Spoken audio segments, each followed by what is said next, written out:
Hello, everybody. This is Randy Wootton, CEO of Maxio, and your host of SaaS Expert Voices, the podcast that brings the SaaS experts to you to help us understand where we are today and what's happening tomorrow. Today, I am super excited to introduce Anthony Nitsos.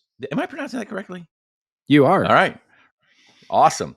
Who's had a really interesting background. He's late to finance, came a very circuitous way, which we'll get into because it actually is relevant to the insights he's going to be sharing. He started off at medical school.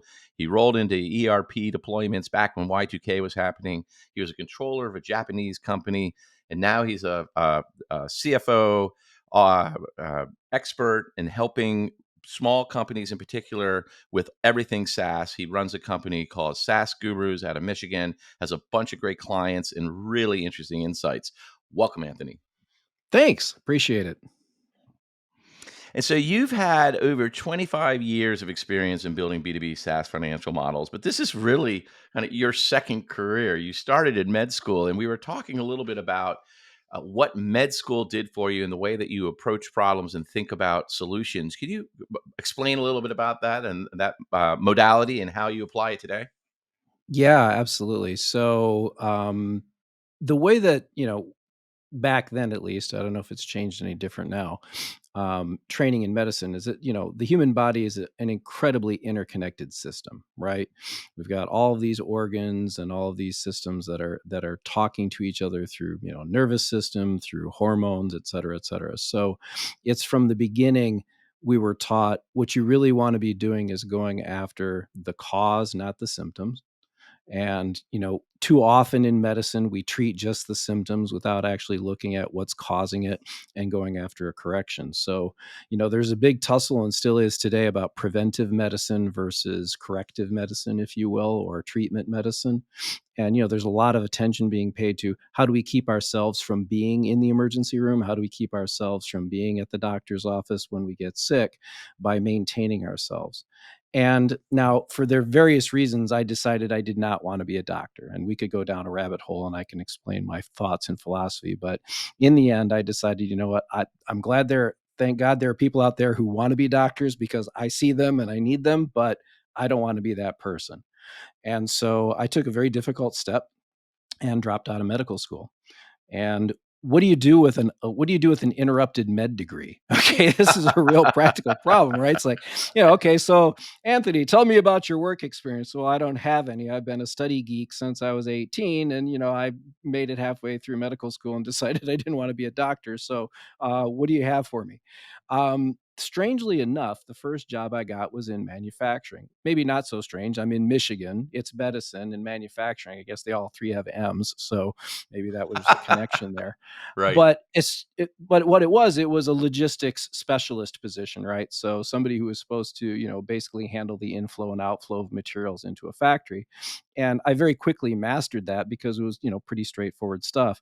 But then I began noticing stock out situations. I began noticing overstock situations. And I started asking questions like, how does this happen?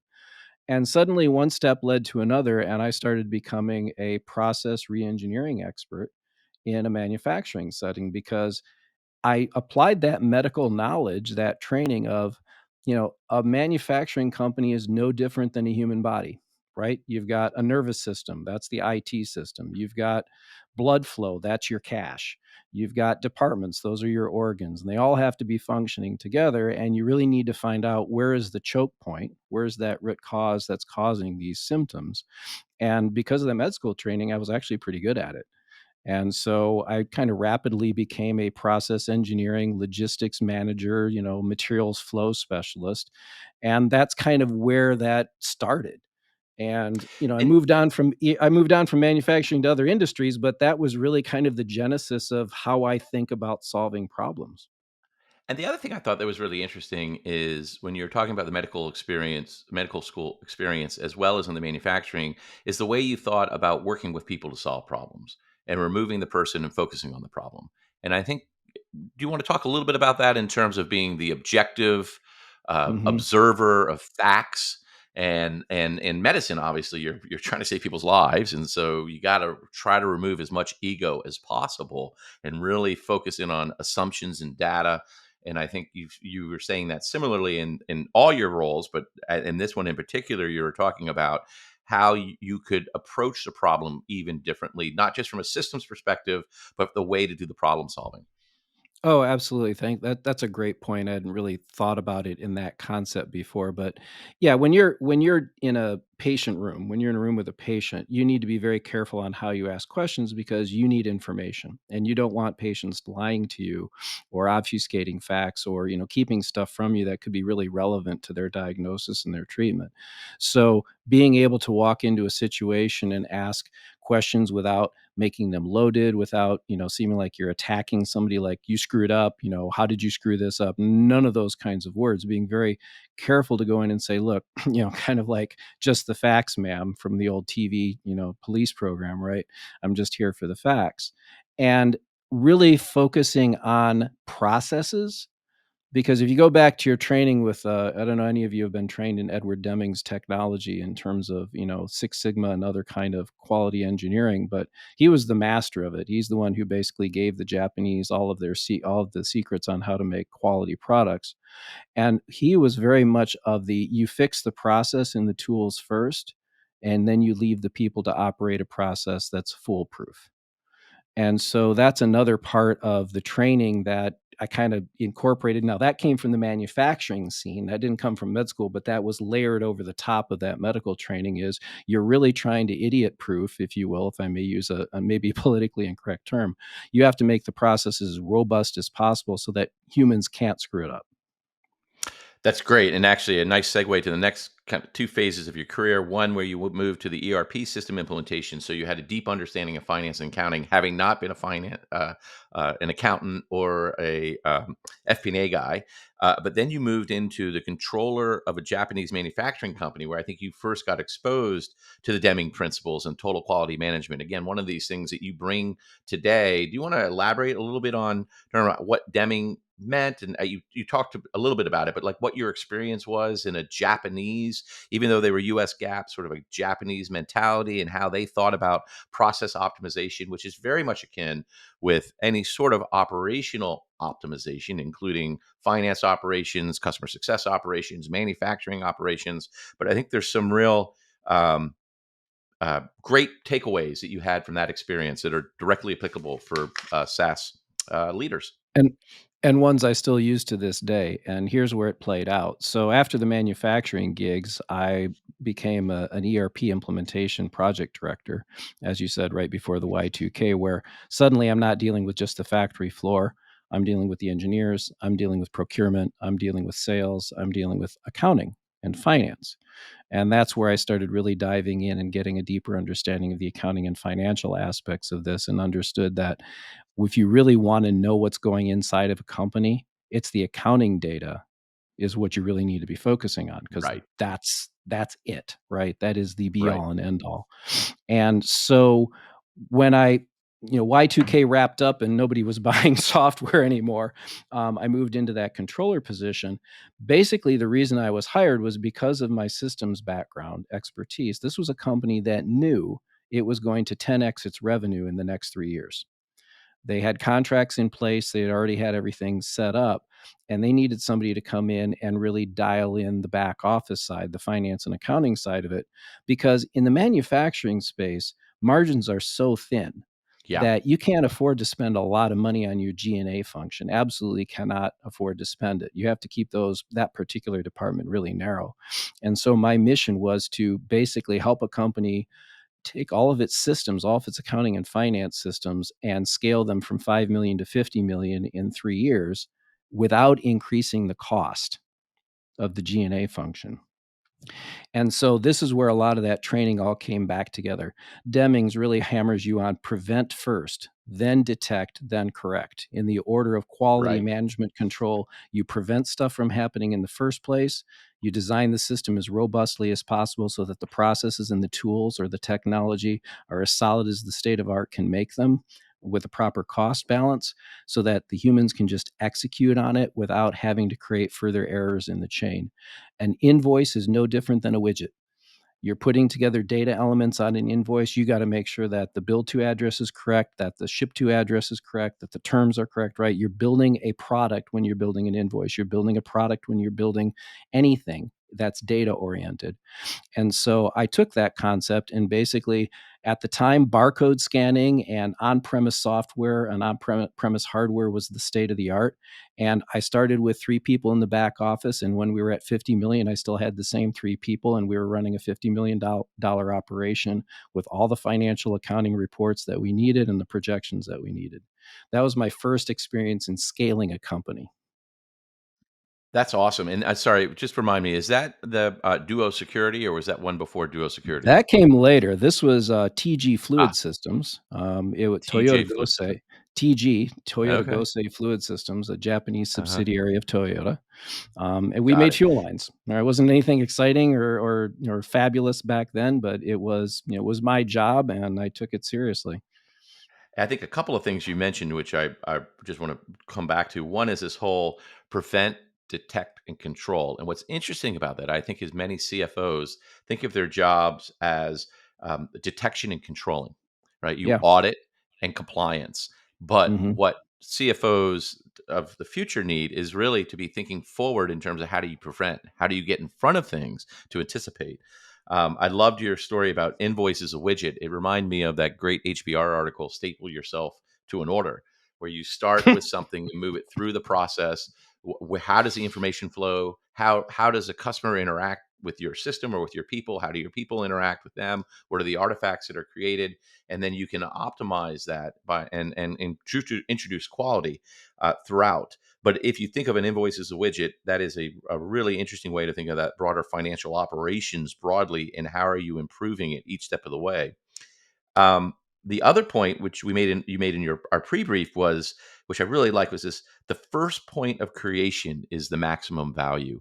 Can you talk a little bit about that and how you think about, in terms of finance and accounting, ensuring that you get it right at the front, so that then the downstream systems are able to carry forward the accurate information versus having to chase it throughout the process?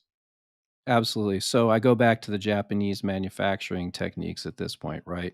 So they empowered the line people to have total control over what was happening. And if something was going wrong, they could stop the line, right? This was heretical in the United States, but in Japan, it's totally acceptable. And the And what reason is for that that called when is, they pull the, is it the cordon? What is it they call when they pull yes, the flag? I Or forgot. the I okay, all right. forgot. But it's Yeah, but you're right. It's the red flag. Exactly. It's that little red boom, flag. The little and button goes off at the top. Everything the whole stops. manufacturing line stops, and it could be the dude that's putting on the nuts on the wheel, right? And it shuts down, like, Right. millions of dollars of output. So, yeah, please keep going. Potentially, right, but Yeah, that means something went wrong, right? Because you right, wanna design it so that that guy doesn't have to pull the right. andon. That's what it's called, the andon, Yeah, right? I right, had to right, dig right. that one out of memory. So, the idea is that the person who is first touching the product is the one who's in the best position to make sure it's done right, okay? Right. Anybody who's adding on to it afterwards has to work off of what happened before. So, if you set it up wrong the first time, then everybody downstream is going to be working on the wrong thing, right? So that is the core, the crux, if you will, of the Japanese manufacturing mindset, and it absolutely translates into information technology. It absolutely translates into accounting because it goes back to that: when you set up the customer the first time. I can't tell you how many times I've walked into a company and said, "Where's your customer list?"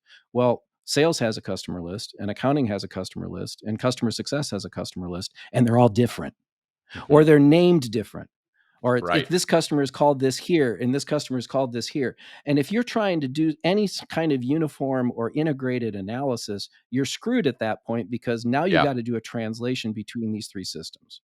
And that's right. that's the point I'm trying to make: is you put it in right once to one Right. system, and that system feeds all the other systems. And that system is the system that is what we call the SOT, the source of truth.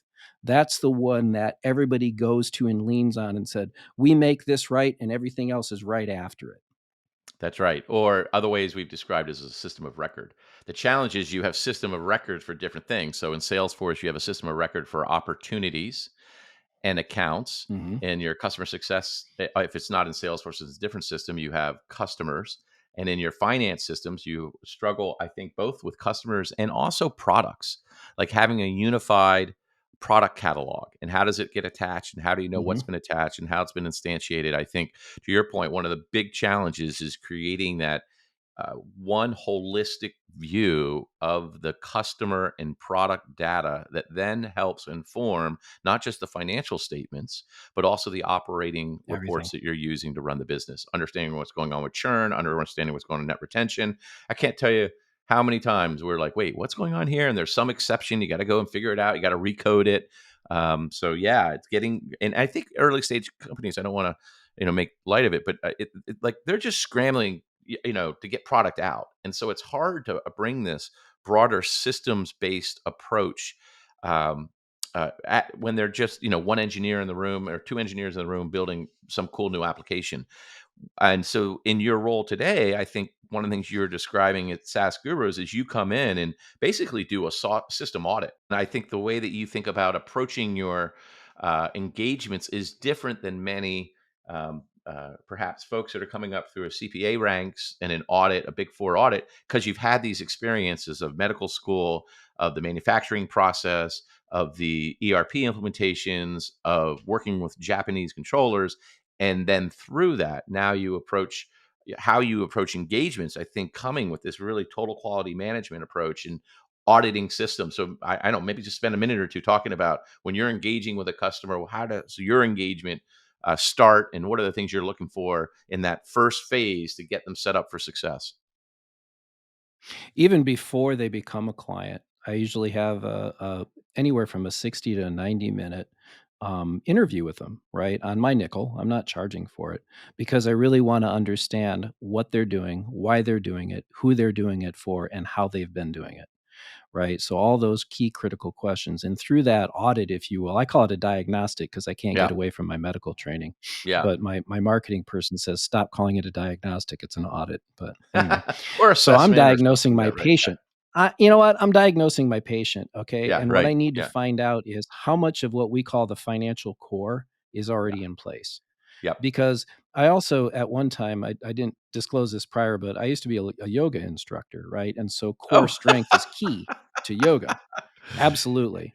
yeah. I since transitioned into martial arts. I now do judo instead of yoga. So, but anyway, it's Okay. the same concept. Yeah, If your right. spine and your core muscles are not strong, the Yeah, rest of your body is hanging yeah, off of that, isn't going to yeah, be. The same thing works in a back office in the finance systems.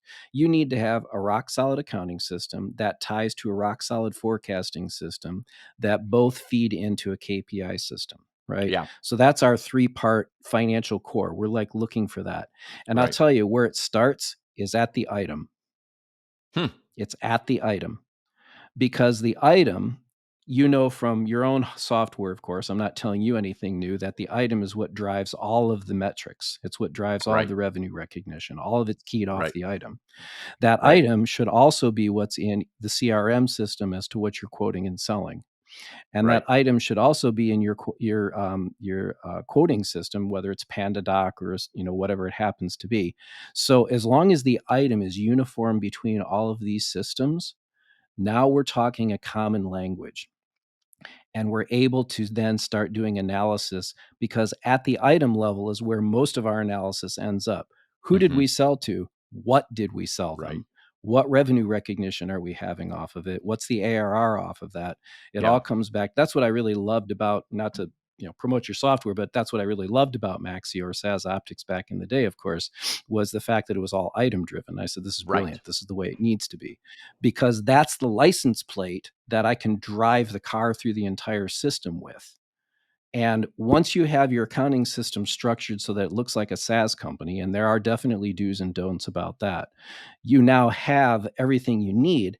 Because in the end, what I'm looking for is information, not data. I'm looking for Mm, information. I'm looking for information that I can use to help enable the CEO and the executive team make better decisions. I think of my role as a strategic enabler. That's really what my role as the CFO is. I'm there to provide the best information possible. Well, I can't do that without the systems being set up properly. So I think you're right. I came to finance late. It's not like I don't have chops in finance, and it's not like I don't have chops in accounting. Hey, my name's Anthony. I'm a recovering CPA. Okay. I get that. I know the debits and credits, but it's all because the purpose here is to provide actionable intelligence to the executive team That's and great. to future investors and the existing board, right? Well, I Yeah. can't do that if the systems aren't set up, if I'm constantly having to chase different systems. So I learned a long time ago, if I want to not put myself in an early grave or give my clients the wrong information, I better fix those systems first. And so yeah, all of our engagements start off with basically a re-engineering of the financial and accounting systems. It has to. And what we find is people who have been multiple time CEOs actually recognize how important it is to put those systems in early. It's the first time founders and CEOs where they're coders and like, hey, I'll worry about that. I got cash in the bank. I'm good. Right. And it changes Yep, radically. I'd love to shift a little bit to, in addition to everything else we've talked about, you did have two unicorn rides, one with Duo Security and I one did. with Lamasoft. And they each were slightly different in terms of the context. And one was a greenfield, one wasn't.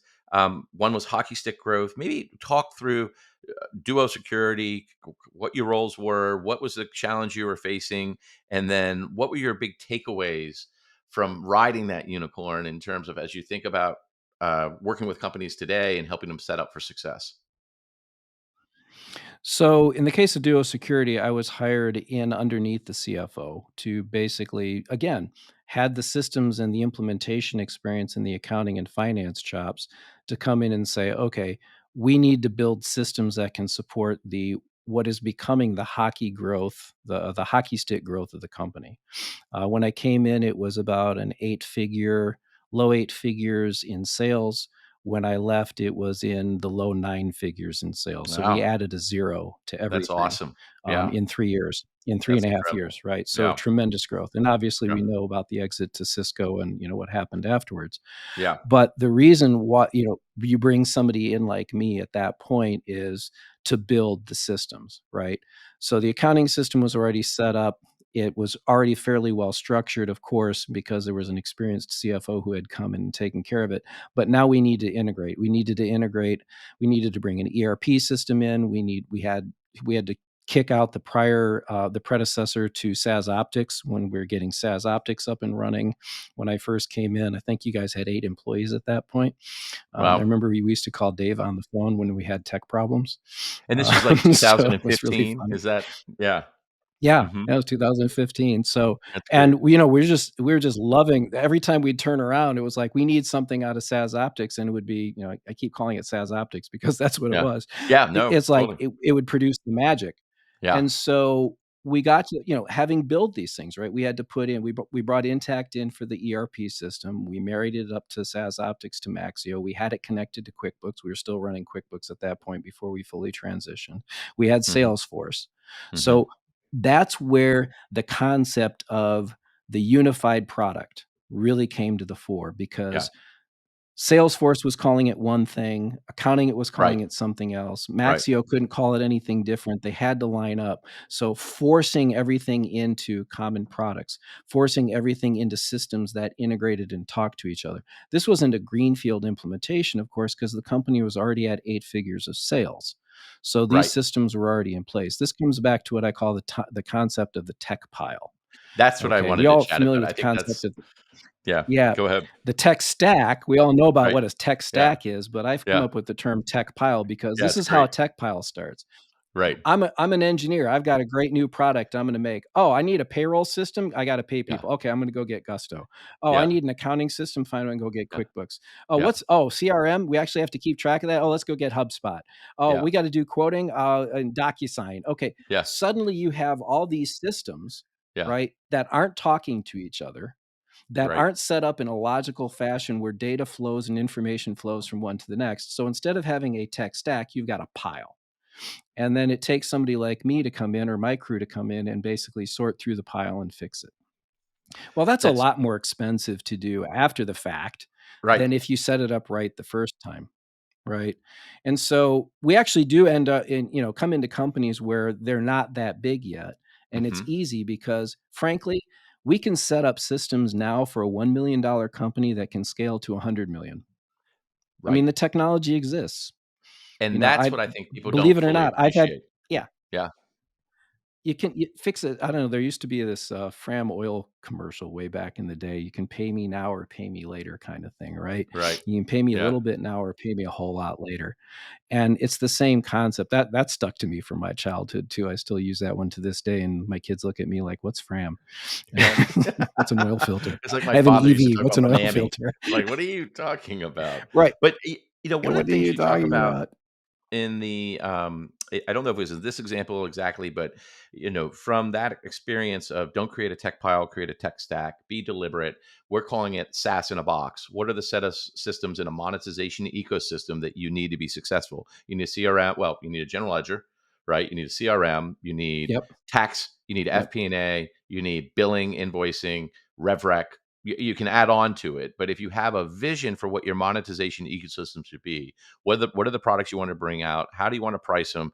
How do you want to instantiate them? How do you then want to measure and analyze the results? That helps drive that vision, drives an integrated view. The other thing we were talking a little bit about before was this idea of a critical point of failure, single point of failure. And you were telling the story about NASA Mm.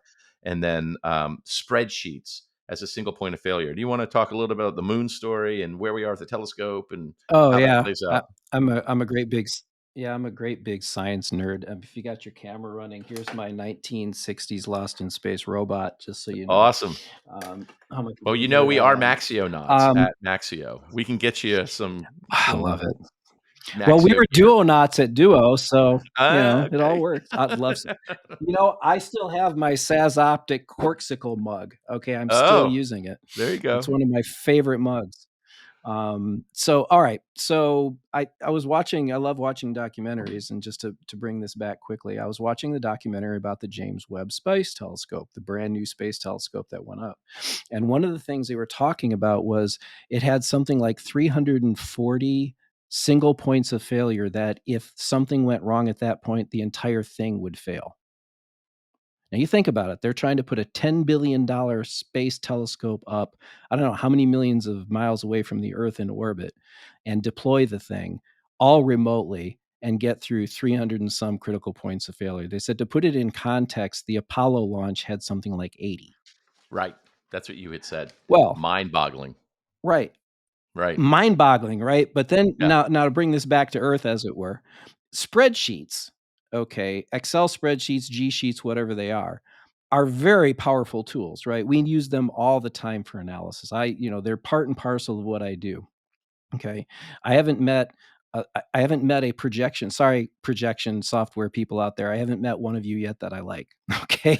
I'm still wedded to my spreadsheets, because my Yeah. spreadsheets do one thing, which is project cash, which is what I Right. need more than anything else. But within spreadsheets are many points of failure that can cause the spreadsheet to produce an incorrect result. Well, the most embarrassing thing you can do is run your client out, tell your client they have enough cash when they don't, right? Right. Or tell them that their P&L is this. Or, case in point, somebody who was calculating their ARR on a spreadsheet who didn't know how they were doing it. And when we came in and we actually finished implementing Maxio, it turned out the ARR was about a half of what the CEO thought it was. Oops. Oops. And who That's a won big that oops. argument? When you came That's a in and said, "Hey, your ARR is 50% of what you think," did they say, "Thanks, here's the door," or did they have to go back to their investors and say, "Whoops"? It was the latter, and it Yeah. wasn't so much a "you're wrong." It wasn't an argument, okay? It Right. was like, "Okay, give me your data." Okay, it's like, "Yeah, we just can't get this SAS Optics thing to work." I said, "I'll get it to work, no worries." So Yeah. I called up Adrian, and we got it all dialed up, right? Yeah. And I came back and I said, "Well, your ARR is here." He said, "Oh, you're wrong." That was his first answer, "You're wrong." I said, "Oh." I said I didn't say no, I said, "No, I'm right." I said, "Oh, well, show me," right? Yeah, So he right. said, "Well, here's my spreadsheet." And I said, "Well, let's take this client right here." And we made it through 2 clients or 3 clients before he said, "No, you're right. I've been doing it Oh my wrong." gosh. Isn't that crazy? And so that Now whole idea of deferred revenue and revenue rec 606 was a driver of this, but just the SaaS business model is so dependent on that ability to do rev rec accurately, right? Do the MRR roll forward, the deferred revenue waterfall, like those, All it of it. seems so easy, but it's so hard to do if you don't understand the principle and you don't have a tool supporting it. Right. And if you don't and you're relying on a spreadsheet and not a system, I have 2 clients still to this day where I have to do all of my basically, I call it the Maxio spreadsheet, because Hmm. basically what I'm doing is I'm recreating in a spreadsheet what Maxio does for me in a system, and I hate it.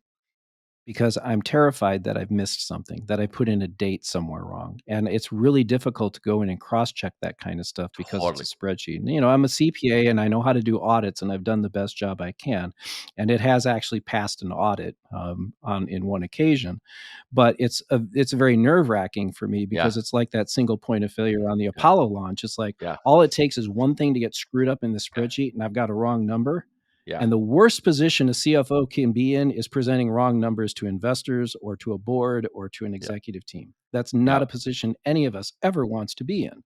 Yeah. So that's why I come back to I want to be able to sleep at night, and I want to be able to sleep at night knowing that the numbers that I'm giving my clients are correct. And the only way I can do that is by designing these systems and putting them into place. And I've been doing it now for enough years, right? Yeah. Both, for whether it was the ERP or the controllership or duo security or whatever.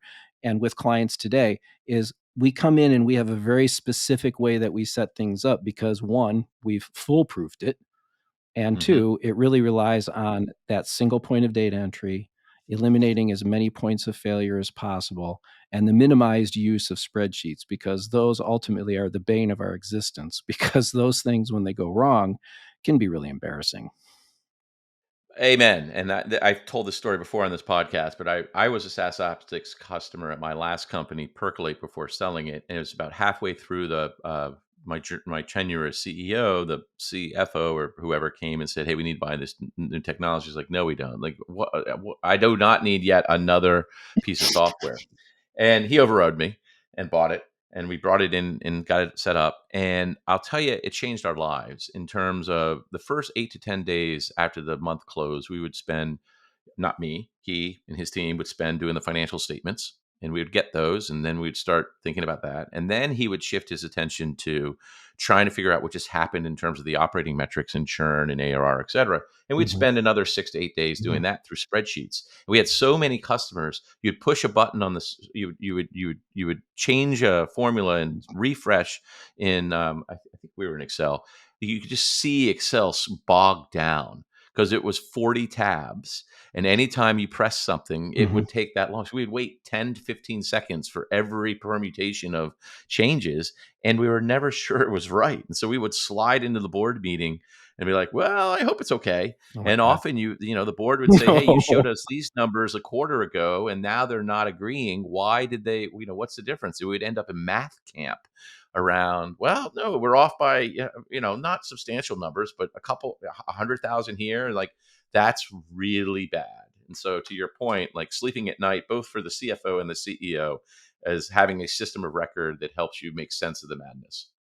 Log in and tell my client exactly where their ARR is, where it landed, who they lost, who they expanded, who they contracted, who they got new, all of it right there at my fingertips. I don't have to go through a spreadsheet, and I'm not worried that it's wrong because one, my team is the one putting the data in, so they better well darn well get it right. But it's coming from HubSpot, where it's coming from PandaDoc, which it's already been vetted. We're all using the same products. So I can go in and say, yes, your ARR is X, and here's what your churn and contraction was. And they're like, great, thank you.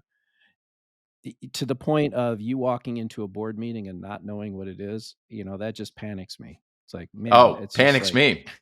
Yeah, that's part of the reason I came. I was like, right, every single B2B SaaS company needs this type of software, there, whether it be Maxio or somewhere else. But if you're going to operate in a world right, of subscription businesses with revenue recognition issues, and if you're going to introduce something, for example, like usage based now pricing, which adds another level of complexity, and how do you do that rev rec, and how oh do you God. it just like it's only going to get more complicated. Yep, absolutely. And in the end, this really boils down to the fact that as the CFO, especially if you're dealing in a venture backed world, having the right numbers can kill deals. Not having the right numbers can kill deals. It can destroy your credibility. It can run your company into the ground because if you don't have enough cash to get to the next round because people don't believe in your numbers, you're done.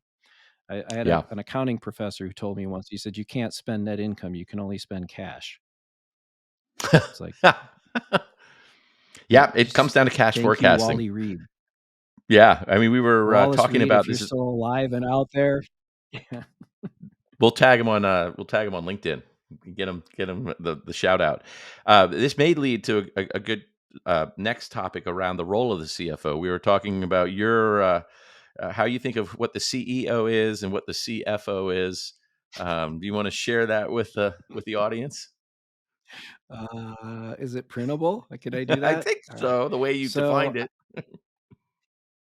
I mean, okay, I'm a CEO. I run my own company. You're a Yeah, CEO. You run your yeah. own company. And I said, anybody who thinks the E in CEO stands for executive is wrong. It's excrement because we're the ones that have to deal with all the crap that nobody else has to deal with. Okay. It's just And plain in and that simple. world Okay. It just I know, is. when you Right. said that, I was like, "You're absolutely right," right? Or chief bottle washer, or whatever they call it, but I think the chief excrement Mhm. office Chief is excrement great. officer. And so then if that's the CEO, what is the And then, of CFO in that course, role? well, so then our role is not finance, it's flushing because we've got to flush all the excrement that everybody else has created through the system and get it cleaned up, right? So, but I don't like being the chief flushing officer. I would rather be what I really like is the cash flow oracle. Okay. And that Perfect. So is my be all and end all. All of these systems is so that I can project cash. right, That's and it. we were talking about, like, to what end? How far out do you wanna be able to look in terms of your cash forecast, cash radar when you're using systems and working with a CEO in a company? Bare minimum 12 months, ideally 24. Yeah. Okay. If you're in a startup, okay, so we have two kinds of clients. We have bootstraps and we have VC backed, Yep, venture great. backed. Yep. And there are two different reasons for the cash forecast. With the VCs, it's very simple. That's your runway, and you better bloody well know when your runway is going to run out because you need to be getting cash in before then, whether it's through increasing your sales or it's through getting outside investment or a bridge round or whatever it happens to be. In my world, yeah. So to not to beat the dead horse, but there are really kind of two client types, right? The bootstrappers, the ones that have gotten where they have without taking any outside investment, and the venture backed ones, the ones that have. And in the case of the venture backed ones in particular, cash runway by far is the most important metric. I don't really care about anything else because that tells me how long the company has to live until it needs to go out and get more money. And my job as the CFO, I'm not joking, is to be the oracle of cash and say, you're going to run out in September of 2024. You need to start your round no later than June, if preferably in May, because you got to get money. And that's what I was gonna just add to is I think the other thing about it is not just knowing when you're running out, it's being deliberate and intentional about you wanna raise money on good terms, not have your back against the wall, waiting where people can trade down or, just really add in structure and things that you don't want, and so that means really this 18 months of cash that used to be the way people raised money was, well, you got to operate for 6 months, and then you almost start to go into the next process to raise money 12 to 9 months out from when you need it. So you got to be super clear on what it, and you can adjust knobs, you can drive more revenue, you can reduce costs, but in general, I think people don't appreciate that it's you don't put the money in the bank and hang out and don't think about raising money for 18 months. It's you are back in the funding cycle at least 6 months prior to when you need it. Yeah. Yep. And that's it. And that's why so much of my focus, and this came from, the past experiences with the unicorns and other clients, is you really if you don't have a CFO or you don't have somebody on your team who is forecasting cash out 12 to 24 months, you need to find somebody who can, Yeah. and not shy away from that because of all of those reasons. Even if you're a bootstrapper and you're not going out looking for an outside round, We then switch over into basically investment strategy and tax shielding strategy, right? You're going to be making a lot of cash. What do we do with that cash? Do we Right. reinvest it in the company? Can we afford to expand the sales team? Do we lean into the dev team? What is it, right? So it becomes a different discussion, but it's still all around that ever important metric of cash. And so cash and sales growth, like I said, I know there are a lot of metrics out there for SaaS companies, but you nail those two, and the rest of them really follow along, to be honest. Get those two right, and the rest of it is a lot easier. Yeah, I think so, and I think especially in that early stage, like maybe less than $5 million, $3 to $5 million, when you're Mhm. just really worried about growth, you start to make that shift to not profitable growth, but disciplined growth. Understanding people have been throwing out the rule of 40 metric. Bessemer just came out with a new rule of X metric, but there's no right I saw answer. that. Right. There's trade-offs though, and having deliberate conversations about the Mhm. profile of the company today. What are the bets that you're making, the investments you're making that are going to impact your trajectory going forward, and having alignment with the board on that. I'm on a board of a company right now where we're CEO has huge ambitions and thinks everything's going to work out, and we're looking at it slightly differently, going, "Well, maybe." But getting aligned with the board is so critical. And to your point, you got to have as a CEO, CFO, and CEO, you got to have investor grade metrics where they're not second guessing you. Otherwise, you're never getting to the strategic conversation. You're just trying to figure out, do you guys know Right. what's going on with cash? If you can't clear that hurdle, you can't have any other conversation. Do you know what your CAC is? Do you know what your NRR is? Do you know what all the, the various aspects, what your ACV is? All of that comes into play, but it comes into play after you've cleared the air that the numbers that you're presenting are correct. And you're right. You don't want to be wasting board time or any executive's time for that matter, questioning whether the numbers are right. And as you get bigger, yes, way more complex, bigger teams, more department heads, you need more metrics because now you're disaggregating, is what I call it, getting down into, okay, CSM, you guys need to really focus on net retention. You really need to focus on those kind of numbers. The development team really needs to be focusing on how much they're spending on each sprint, right? All those Right. metrics then come into play the larger and larger you get, and I'm not discounting those at all. I'm really because my world is focused mostly on the really smalls and the startups. Right. As a fractional CFO, by the time you get to your B round, you're hiring a CFO, That's right. right? So That's we're right. dealing with companies that are pre-revenue up to B round. And in that world that I deal in, it's cash, baby. It's just I Yeah. don't know how to put it any other way. It is cash. Cash is the most important metric. And like I said, I'm spending 80-90% of my CFO time in either projecting it or discussing it or analyzing it. Wow. Well, we were going to shift to the speed round. The speed round, I had three questions. What's your favorite metric and why? Number two is, what's your favorite book that you've read? It could be any book. And then number three is influencers. Are there people that you're following that you think other people should follow? It sounds like we got number one nailed. It's cash, baby. Um, how about book? What's your Cash and favorite book? ARR growth, baby. Those are Cash. All right, you get two. you All right, know, cash and ARR growth. What's your favorite book that you've read recently, or biggest impact? I mean, Deming could be an example. If when we were chatting before, I was like, oh gosh, I haven't looked at his writing in a really long time. I think I can go pull that back, or go order it off Amazon again. Is there one that you really would recommend? my my favorite book of all time is Dune. Ah, right on. Yes, one of my all-time It's favorites Dune. as well. You know Yeah, why? Just really quickly, sure. is because it's so brilliantly a political novel Yeah, as much as it is science fiction. I learned yeah, more about politics and how yeah, politics really work from yeah, reading the Dune series than literally any other book, right? So yeah, Dune by far outreaches it. Now, recently, The Three Body Problem by a Chinese yeah, author yeah. is fabulous. I just finished reading it. It's like, wow, that's Huh. really great. I can't wait to read the next two in the series. But Hugo Award winner, guy was just Yeah. brilliant book. But Huh. but I'm a science fiction geek, so no, Me too. I don't read a whole lot of management books. I don't have We're gonna time. have to cover off on that in a separate. I'm a huge science fiction fan. Actually, reading Neil Stevenson, um, Remedy, and then I have it teed up for the Done fall. that.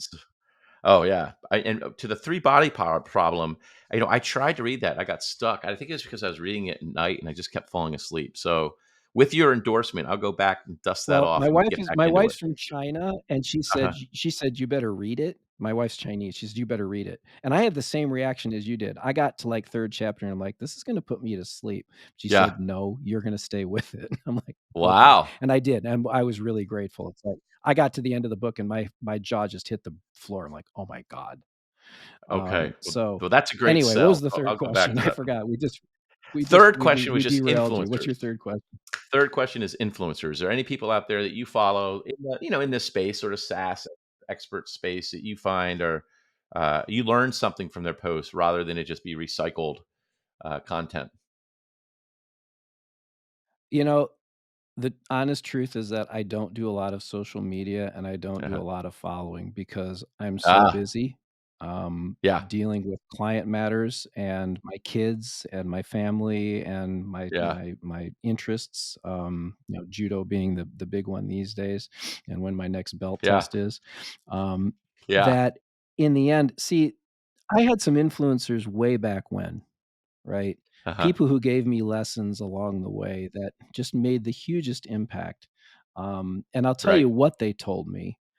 Things like you Okay. can't spend net income, you can only spend cash. Oh, that was a big one, Yep. right? The other Yeah. one, you might be surprised to hear this coming out of a CFO. It's better to be liked than it is to be right. Huh. Okay. Yeah. I think Yeah. too many times the CFO digs their heels in because they're right and they've gotta be right. And I tell you what, Right. you're dealing with people. You're dealing with Yeah. boards. You're dealing with all sorts Yeah. of personalities. There is a Yeah. way to be right, and there's a Yeah. not a good way to be right. And I Yeah. found it's a lot easier to get what you want if Yeah. people are coming along willingly because they like what you have to say and they like your solutions, not because, "No, damn it, you're wrong. Your ARR is Yeah. off by a third, and I know it, and I'm right." Yeah. No, that's not Yeah. what when the CEO said, "You're wrong," I didn't say, "Yes, I am." I said, "Okay, show me where." It's like I'm Yeah. opening the door. Okay, I make mistakes. Come on, we all do. But those 2 have had a huge influence on my life. It's like you can't spend an That's income and great. you can only spend cash. And it really is better to be right, better liked than it is to be right. And the 2 people who gave me those I think one of them unfortunately has passed away. The other one's probably still around. But they're not great thought leaders. They were just good CEOs, good professor who had been there and Yeah. done that and seen a lot Yeah. and It's sort of the basically Warren Buffett. transmitted some really good advice. Yeah, so Warren Buffett, like, Yeah, adages and look, they're good reminders. I think you're right. I mean, I tell people software is a people business, and I think to your point, a lot of yeah, times CFOs I've met like to be right, and because they have the data and they know how to run Excel files, they're often right, but that doesn't make them most effective. Being effective is about learning how to work with correct. other people, lead with inquiry, and to your point, ask about assumptions and data, and then I think keep the big picture in terms of materiality. Like, are we solving a problem that's meaningful? If not, let it roll, keep going. And I think that's the wisdom of age is understanding where you got to focus your energy, effort, and dollars. In the end, my job is to help companies build valuation, right? Yeah, I mean, yeah, that's to me, that's the mission of I talk about the cash flow oracle, but yeah, in the end, you're there to help these people have a great exit, yeah. right? Or Shareholder you're value. there to help them have great income, Yeah, shareholder value, great income, right? It's all yeah, about building valuation. Every single thought going through your head should be, what is the best path to get there? yeah, And that includes, as you said, that effectiveness, right? I can yeah, have all the right numbers in the world, but if nobody wants to pay attention to me because I'm a jackass, then how effective can I be? yeah. Right? So it is a political game. If you're a CFO and you're out there listening, yes, you are a political animal and you should be a political animal because you're dealing with other political animals. And if the goal is to build valuation, that's your mission, then you need to pay attention to that. And I guess maybe in the final words is and read Dune because it's a political book and you'll learn all about politics. And read Dune. Oh my god. I mean, it's like a 20th century version of Machiavelli. Oh my It's god. awesome. Well, hey, with that, thank you so much. Really appreciate your time, Anthony. People can find you on LinkedIn. They can find you SaaS Gurus. Is there any other place you'd like them to sort of track you down? Yeah, come to the dojo on Saturdays. But come with your spreadsheet. Get ready to rumble. No, don't Well, come with your spreadsheet. Come with your gi and an open attitude. We're gonna all go right. flying through the air with the greatest of ease and land with a slap and a thump. Well, there you go. All right, Awesome. Well, thank you, thank you Randy. very much. As always, it's so much fun being with you guys. Thank you. Yeah, great pleasure.